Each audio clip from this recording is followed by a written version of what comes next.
তো মদে আপনার কি হয়? আমার নেশা হয়। নেশা হয়? এই মদ খাওয়া কত ক্ষতিকর আপনি জানেন? আমি জানি না, আজ শুনছি।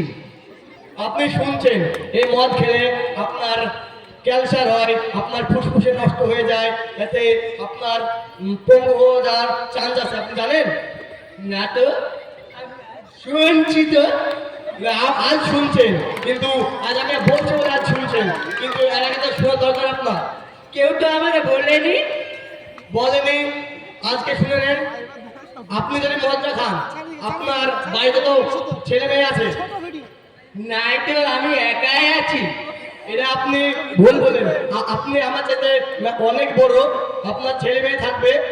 আপনার বাড়িতে যদি ছেলে মেয়ে থাকে, তো আপনি এই মদটা খেয়ে যখন বাড়িতে যাবেন, তখন আপনার মদ খাওয়া দেখে আপনার ছেলেরা শিখবে মদ খাওয়া।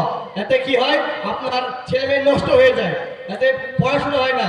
এতে মদ খেয়ে আপনার ছেলে মেয়ে ও আপনি যখন বকে মারেন, তখন ছেলে মেয়ে শিখে, তখন আপনি কি করবেন, আপনার বিয়ে দিবেন ছেলে, তখন আপনি দেখবেন ছেলে আপনার বোমাকে মারবে, তখন আপনি কি করবেন?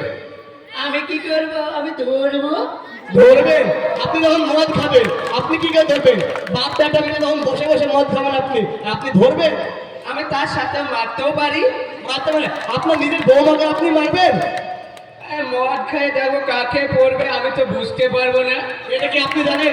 এই করে আপনার পাড়া প্রতিবেশীও খারাপ হচ্ছে, আপনার বিভিন্ন জায়গার লোক খারাপ হচ্ছে। এই মদ খেয়ে যখন আপনি মুড়ে যাবেন, তখন আপনাকে চোর বলে আপনাকে সবাই মিলে মারবে, তখন আপনি কি? আমি তো মেলায় মার খেয়েছি, এখনো তো ছাড়তে পারিনি। এটা কিন্তু আপনার ভুল কথা। এই মুড়ে যাবেন আপনি যখন, তখন আপনার কিন্তু অনেক জুলাই বলবে এ মদ খেয়ে যাকে মার, তখন আপনি কিছু করতে পারবেন না। আলাদা ওখানে বসে বসে মার খেতে হবে আপনাকে। তাতে আপনার কি হবে, হাত পা ভেঙে যাওয়ার চান্স আছে। তখন কি হবে, তো আপনি তখন কি হবে, তখন আপনি হুইল চেয়ারে বসবেন, তখন আপনাকে ভিক্ষে করে খেতে হবে, তখন আপনার কোনো কাজ নাই।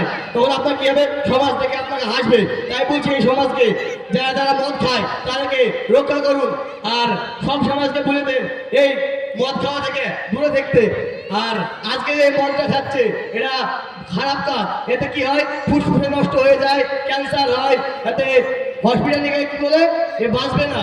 তো আপনাদেরকে বলছি এই মদ খাওয়া থেকে দূরে থাকবেন, এই আমার সমাজটাকে বাঁচাবেন। আর আমি শপথ করে নিচ্ছি এখানে আপনার সামনে, আর জীবনে মদ খাবে না, শপথ করবে আমার সামনে। শপথ করবেন আপনি আর জীবনে মদ খাবো না। আপনি আপনার ভুল বুঝতে পেরেছেন? আবার ভুল বুঝতে পেরেছি, আর জীবনে মদ খাবো না। এই মদকে আর রাখবি না। এই মদকে রাখবেন না বললেন, আপনি এই সমাজকে শপথ করুন আপনার জীবনে মদ খাবে না। আর জীবনে মদ খাবো না। এটা আপনারা দেখতে পেলেন, এরকম সবাইকে আপনারা এই রক্ষা থেকে বাঁচাবেন। তো এই বলতে আমি আমার পছন্দ শুরু করেছি।